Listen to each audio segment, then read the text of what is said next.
Seorang anak perempuan ditemukan dalam kondisi setengah terbakar. Jasad anak tersebut ditemukan dalam kondisi tidak utuh di sebuah perkebunan. Setelah korban ini dilaporkan hilang oleh keluarganya selama 1 minggu.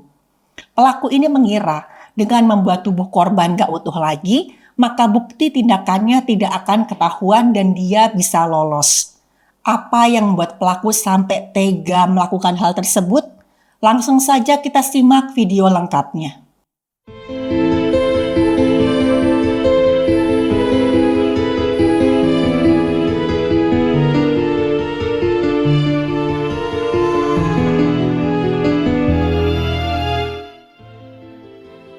Halo, saya Dr. Stefani. Saya seorang dokter spesialis forensik dan mediko-legal, dan saya belajar dari yang mati.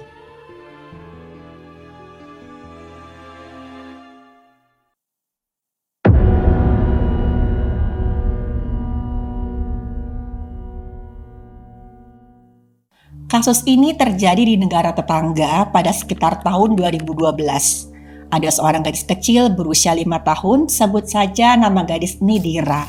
Dira ini sehari-hari dikenal oleh teman-teman sama keluarganya. Itu anak yang penurut, ceria, lucu, dan juga cerdas saya minta ampun. Dira ini adalah anak dari pasangan suami istri yang tidak punya pekerjaan tetap. Sebenarnya latar belakangnya keluarga Dira ini cukup sederhana. Ayahnya Dira ini bekerja serabutan, kadang menjadi tukang kayu, kadang jadi tukang bangunan, dan kadang-kadang bekerja sebagai pembersih kandang ternak. Ayahnya Dira ini dikenal oleh teman-teman itu sebagai laki-laki yang senang membantu tanpa mengharapkan balasan berupa uang. Kalau misalkan ada yang ngasih dia upah, dia akan terima. Tapi bapaknya Dira ini sama sekali nggak pernah menetapkan tarif atas pekerjaan yang dia lakukan. Karena ayahnya Dira ini, dia tuh punya semacam prinsip ya. Dia selalu bilang, saya ini cuma bisa membantu dengan tenaga dan doa. Karena saya ini belum bisa membantu dengan uang. Karena sikapnya yang baik ini ya banyak tetangga dan juga teman-temannya ayahnya Dira yang merasa terbantu dengan ketulusannya. Mereka juga senang, jadi kadang-kadang misalkan ayahnya Dira ini habis membantu, mereka ngasih uang tambahan. Kadang-kadang juga mereka ngasih semacam upah, entah itu makanan, baju-baju bekas layak pakai, pokoknya semua untuk keluarganya ayahnya Dira. Karena kalaupun ayahnya Dira ini menerima bayaran atas pekerjaannya, sebenarnya bayarannya itu nggak besar. Apalagi tadi, ayahnya Dira nggak pernah memberikan tarif, seikhlasnya aja. Ayahnya Dira ini selalu bersyukur dengan rezeki yang dia dapat, apapun itu bentuknya, berapapun jumlahnya. Jadi bisa dikatakan walaupun keluarga ini sederhana, tapi keluarga Dira ini adalah keluarga yang sangat-sangat bahagia. Ibunya Dira ini sehari-hari tuh kadang bekerja sebagai buruh cuci. Ya buat bantu-bantu keuangan suaminya lah. Walaupun begitu, ayah sama ibunya Dira ini itu merasa hari-hari mereka tuh ceria ngeliat tingkahnya anak mereka, si Dira ini. Dira ini cerdas, terus juga sangat-sangat ceria dan jarang sekali rewel. Ayah sama ibunya Dira ini berharap suatu saat mereka bisa mengumpulkan uang, nanti Dira ini bisa sekolah dan bisa punya masa depan yang jauh lebih baik daripada mereka.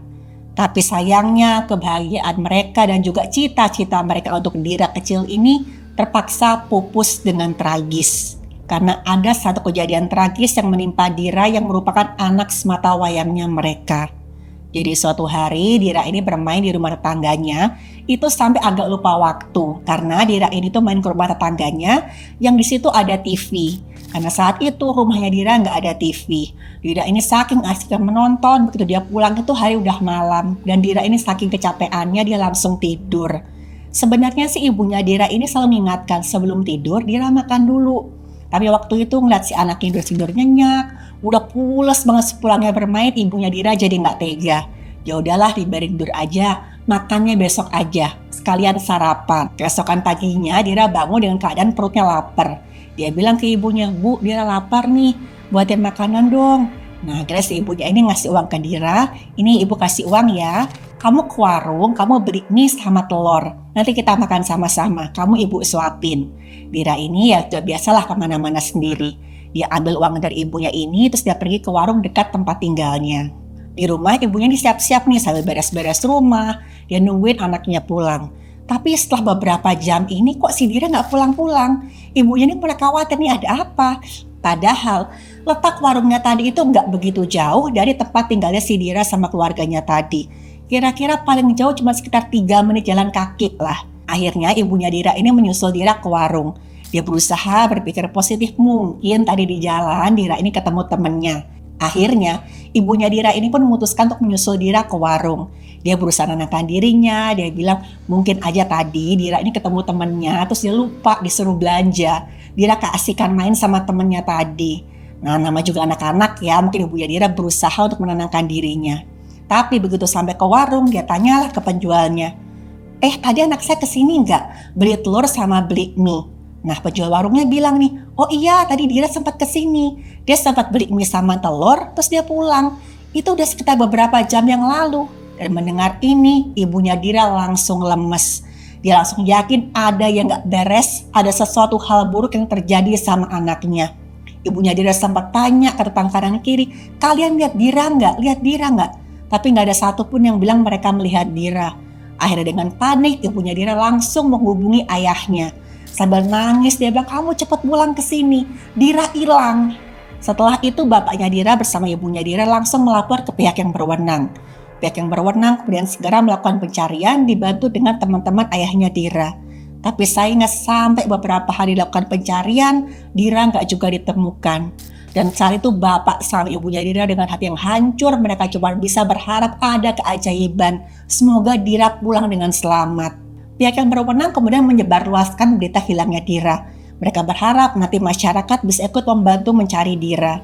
Dan untungnya kasus ini menarik simpati masyarakat luas. Hampir seluruh orang itu mencari kemana keberadaan Dira. 1 minggu kemudian pencarian akhirnya membuahkan hasil. Tapi sayangnya hasil yang didapatkan dari penemuan Dira ini adalah hasil yang sangat menyedihkan. Dira ditemukan dalam kondisi sudah meninggal dunia.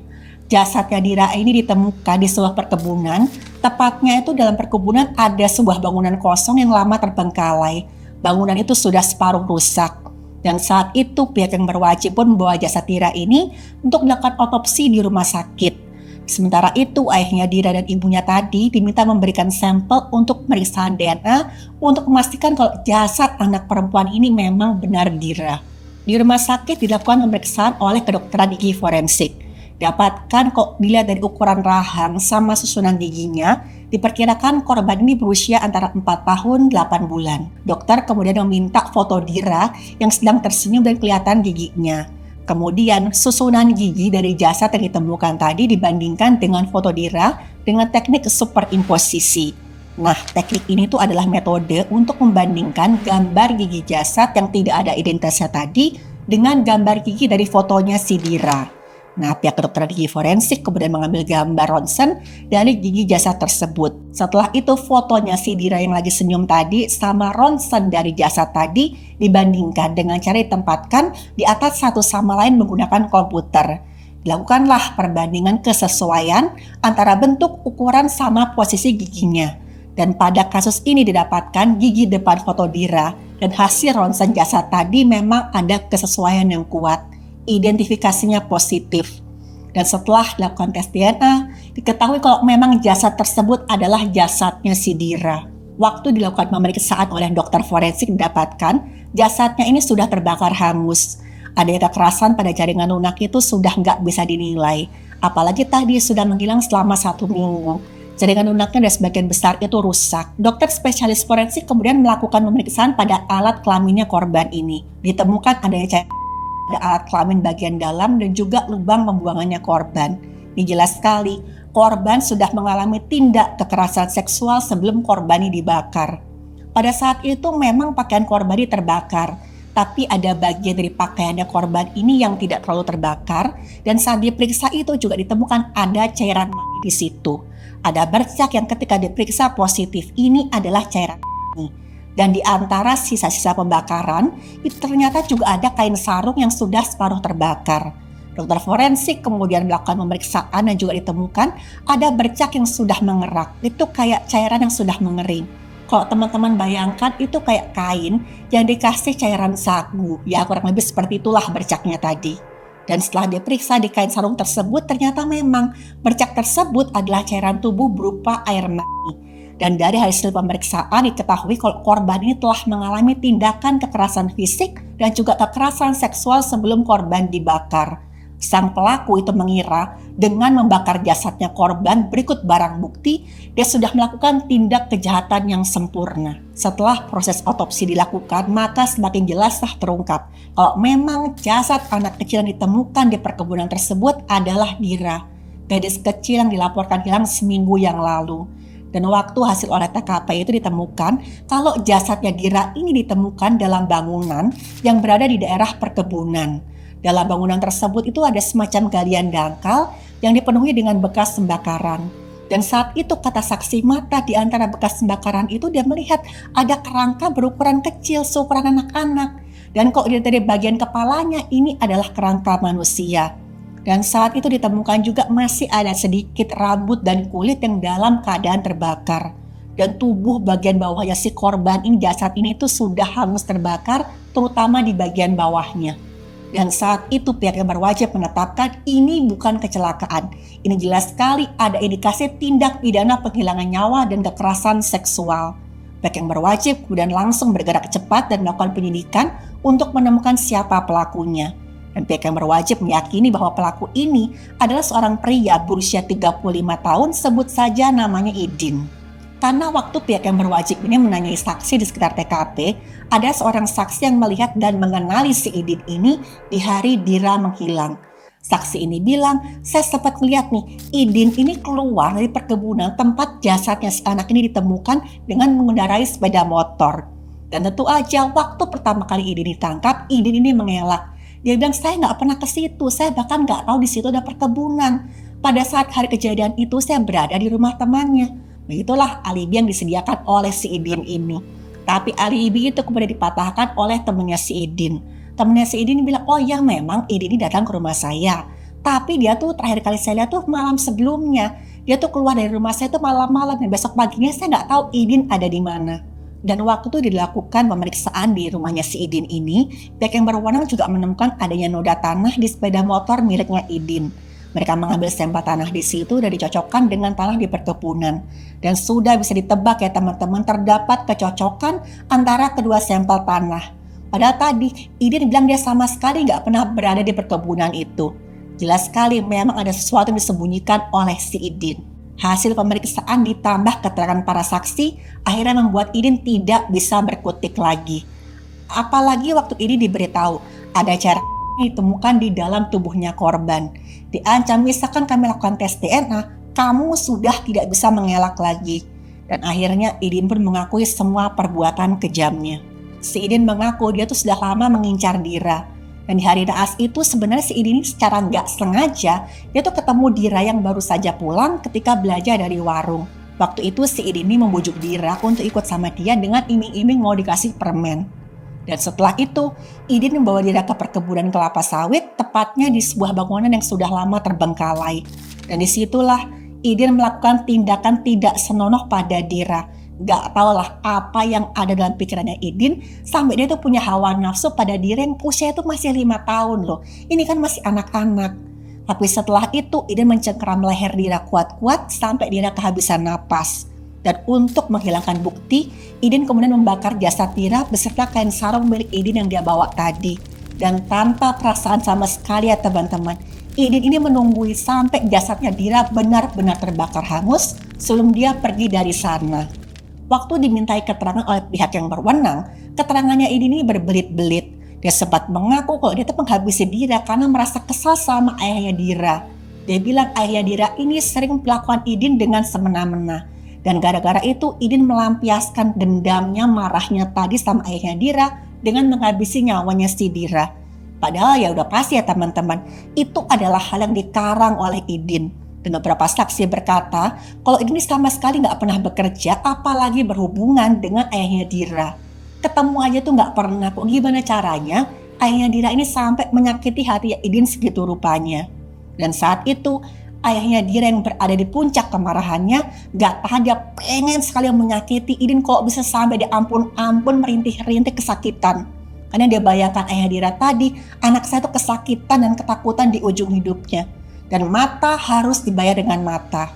Dan gak cuma ayahnya Dira aja, banyak orang yang gak terima dengan pelakuan kejam Idin yang membuat nyawa Dira melayang dengan begitu tragisnya. Teman-teman ayahnya Dira pun juga merasa gitu. Mereka tuh gemes banget ingin segera menghabisi nyawanya Idin tanpa perlu proses hukum. Bahkan nih, ada desas-desus yang mengatakan kalau tahanan di sel tempat Idin ditahan akan menjadikan Idin tuh mainan. Karena mereka sudah tahu tindakan kejam semacam apa yang sudah dilakukan oleh Idin. Para tahanan ini merasa marah, mereka bilang, dia begitu masuk ke sini akan kami habisi pelan-pelan. Dan mendengar ini, Idin merasa semakin ketakutan, dia sangat-sangat menyesal atas apa yang dilakukannya kepada Dira. Tapi lagi-lagi proses hukuman akan terus berlanjut. Selama proses pengadilan, si Idin menangis, dia mohon ampun agar diberi keringanan hukuman. Tapi saat itu hakim dengan tegas mengatakan tidak ada hukuman yang lebih pantas untuk Idin kecuali hukuman mati. Idin terbukti telah mengikuti nafsu kebinatangannya dengan melakukan tindak kejahatan yang sangat tidak berperasaan. Dan bahkan hakim juga berkata, Anda ini tidak hanya berdarah dingin, tapi Anda adalah orang paling keji dari semua pelaku tindak pidana penghilangan nyawa. Hakim dan pihak yang berwenang tahu bagaimana emosi dan amarah telah membakar hatinya ayah Dira dan juga teman-temannya. Dan gak cuma mereka loh, semua orang yang tahu kasus ini semua marah sama Idin. Ayahnya Dira itu sempat mengucap sumpah kalau sampai kapanpun dia akan menunggu Idin sampai keluar, dia punya kesempatan untuk membalas dendam. Dan Idin yang sangat ketakutan dan menangis sampai dia tuh menyembah dan mencium kaki ayahnya Dira. Tapi saat itu hati ayahnya Dira sama sekali tidak tergerak.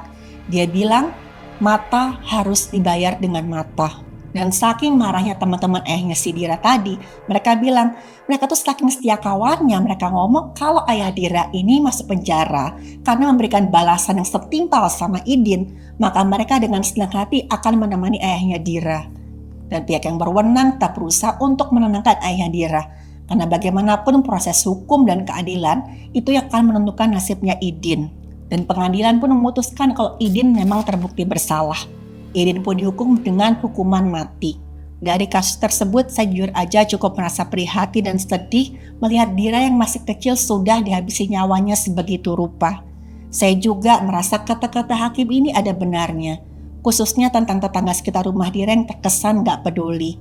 Padahal kalau saat itu ada yang melihat Dira dibawa oleh laki-laki yang gak dikenal, mereka melapor, mungkin kasus ini tuh bisa dicegah.